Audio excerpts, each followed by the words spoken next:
Welcome back to Heroes on Our Island. I'm your host, Christine Persichetti.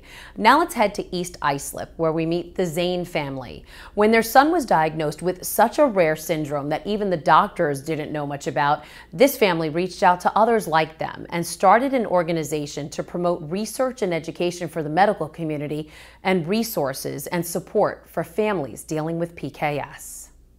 He's happy. He laughs, he loves. I feel like he's just one big ball of love. This bundle of joy was born on September 13, 2003. First-time parents Nicole and Michael Zane thought little Jake was perfect and perfectly healthy, until the next morning when the doctor came to their room. She just said, there's a few things that concern me about your son, and both of our faces just dropped.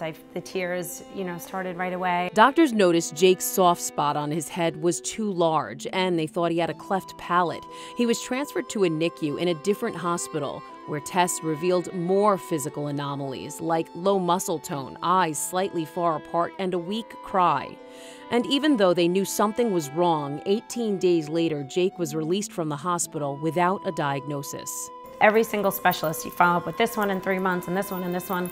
So we scheduled all our appointments, and we would just kind of like robots going through the process of trying to figure out what was wrong. Nicole says the unknown was the worst part. I just was so detached. I was like, this can't be my baby. I wasn't supposed to have this baby. And then I was told later on that it's okay because you're mourning the loss of the child you were supposed to have, the perfect child that everyone thinks that they're going to have.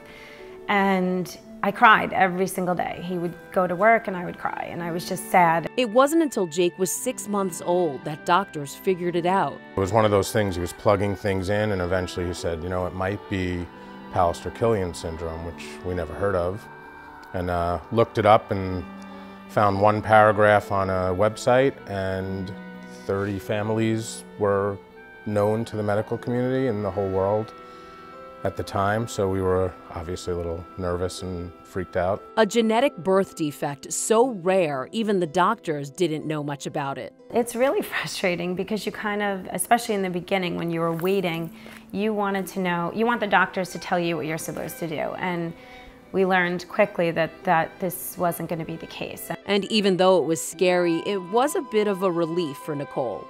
I think the diagnosis for me was where everything shifted, and it was like, okay, I know what I'm up against, I know what I'm dealing with, and that was it. He was, the love of my life. I'm gonna get the smile.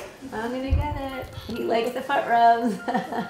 He still is. Jake is now 11 years old and loves to smile and laugh with his family, including his little brother and sister. Jake's amazing. He's life-changing. He brings joy to everyone who even comes close to meeting him or just walking by him.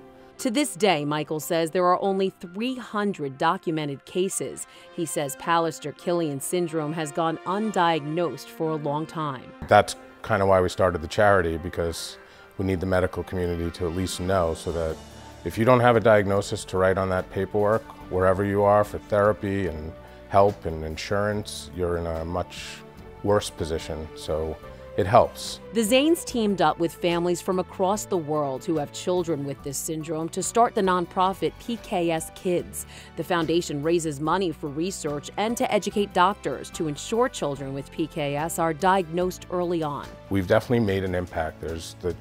We fund some of the research by the doctors at CHOP, and also in the University of Utah, there's some doctors that specialize in seizure activity.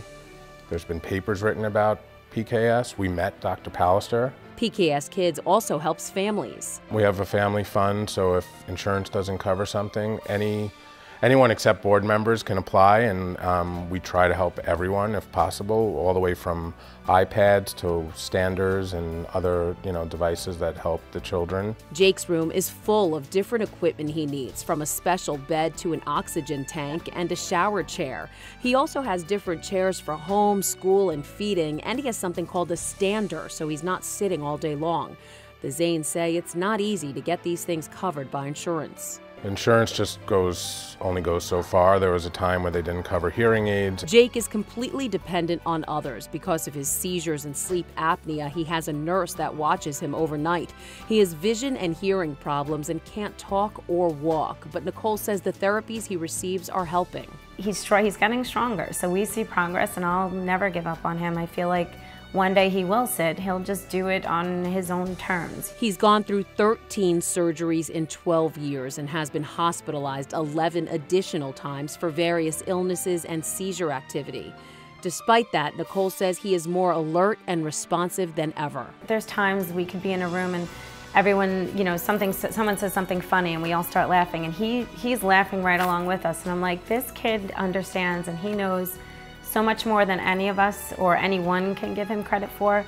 Jake has inspired them to help others, and through this foundation, they will. These families who have new babies that are anywhere, you know, between 1 and 3 years old, and you see them writing and they're truly, you know, devastated. You could feel and hear the devastation in the stories or the questions, and they're hanging on everyone's every word, and at least you can turn to them and say, it's going to be okay. Because we were there. I went from crying every day to, you know, life goes on and you're really happy, and you can have a really happy life, and, you know, make the best of it, and don't let the disease or the syndrome like rule your life. Every September, a big motorcycle ride and party is held to raise money for the charity. If you'd like to help out, check out our Facebook page. And if you'd like to learn more about the heroes we just featured, visit our website, fios1newsli.com. Follow us on Twitter at HeroesLI, and like us on Facebook at facebook.com/Heroes Long Island. I'm Christine Persichetti. Thanks for watching Heroes on Our Island.